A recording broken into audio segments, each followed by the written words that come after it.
On parle souvent des valeurs d'une organisation, confiance, respect, tout ça. Et c'est important que ça soit vécu concrètement au quotidien. Puis une entreprise de Québec, Ellipse, qui œuvre dans le service conseil en informatique, qui était un bel exemple de ça. Quand je les ai rencontrés, je leur ai demandé concrètement, là, ces valeurs-là, vous les vivez comment? Et l'exemple qu'il m'a donné, bien précis, c'est qu'un employé chez eux a à s'absenter, il n'a pas à justifier le motif de son absence. Donc, on fait confiance, on respecte l'individu et on lui fait confiance. Je trouve que c'est un bel exemple. Oui, évidemment, l'employé n'a pas à se sentir mal, par exemple, ou à justifier complètement son absence. J'imagine que c'est dans la mesure où il n'y a pas d'abus également, alors ça va de part et d'autre. Effectivement. Vous donnez un exemple dans le domaine informatique. Tantôt, vous avez parlé de travailleurs d'usine. Est-ce qu'on est capable d'identifier des secteurs dans lesquels, par exemple, c'est plus difficile de trouver, traditionnellement, de trouver un sens à son travail, ou d'autres secteurs pour lesquels c'est peut-être plus facile de le faire?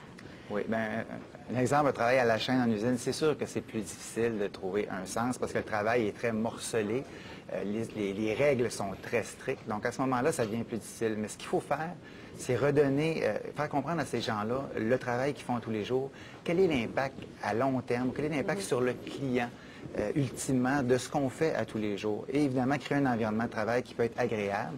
C'est sûr que si on ne peut pas redonner un sens à la tâche comme telle, on va travailler beaucoup au niveau de l'environnement de travail.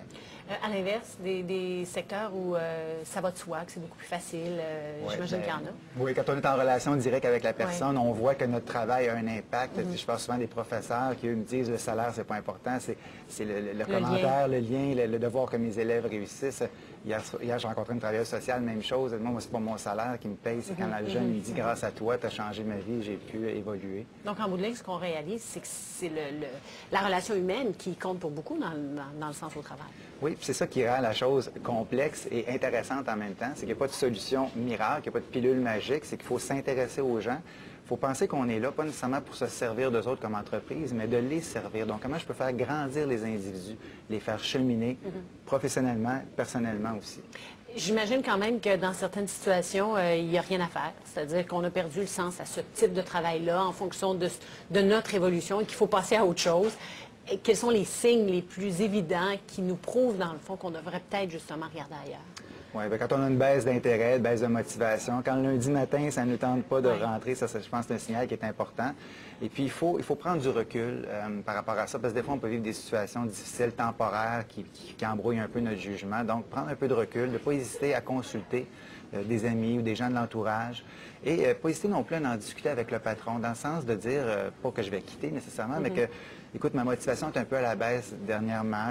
Il y a peut-être des nouveaux défis que j'aimerais relever ici. Est-ce qu'on peut en discuter puis voir ce serait quoi? Des fois, simplement, cette discussion-là avec l'employeur pourrait amener à des choses intéressantes de part et d'autre. Parce que souvent, le problème, c'est qu'au rythme où vont les choses, on n'a pas le temps de prendre ce fameux recul et on vit finalement en contradiction avec soi-même pendant plusieurs jours, plusieurs semaines, plusieurs mois.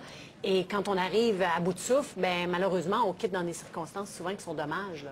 Et ça doit arriver souvent, ça. Et c'est ce qu'il faut éviter. Il faut réussir à agir avant. Oui, parce que souvent, tout le monde a besoin de travailler. On a tous des choses à payer. Donc, des fois, on tombe dans le cercle vicieux que, tu sais, ben, je vais avaler ma pilule, je vais tolérer ça, je vais accepter ça. La situation est difficile, il y a de moins en moins d'emplois, il y a du chômage. Donc, on accepte une situation qui n'est pas en accord avec ses valeurs. Donc, c'est important de faire ce recul-là et d'en discuter ouvertement parce que l'employeur, il ne veut pas vous perdre. Si vous êtes là, c'est parce qu'il a besoin de vous. Donc, les gens sont plus ouverts qu'on pense à vouloir garder des employés intéressés, estimés. Donc, il ne faut pas se gêner d'en discuter au travail, de voir que cet employeur-là peut nous apporter aussi une solution. Ce n'est pas juste à nous de trouver toutes les réponses. Oui, on n'est pas nécessairement complètement irremplaçable, mais en même temps, on est tous un petit peu indispensables à sa façon. J'imagine, il faut le voir comme ça. Oui, puis heureusement, c'est comme ça. Oui, heureusement. Stéphane Simard, conférencier, expert multigénérationnel, merci de nous avoir parlé de ce sujet, comment redonner un sens à son travail en tant qu'employé, en tant qu'employeur. Merci beaucoup. Toujours un plaisir.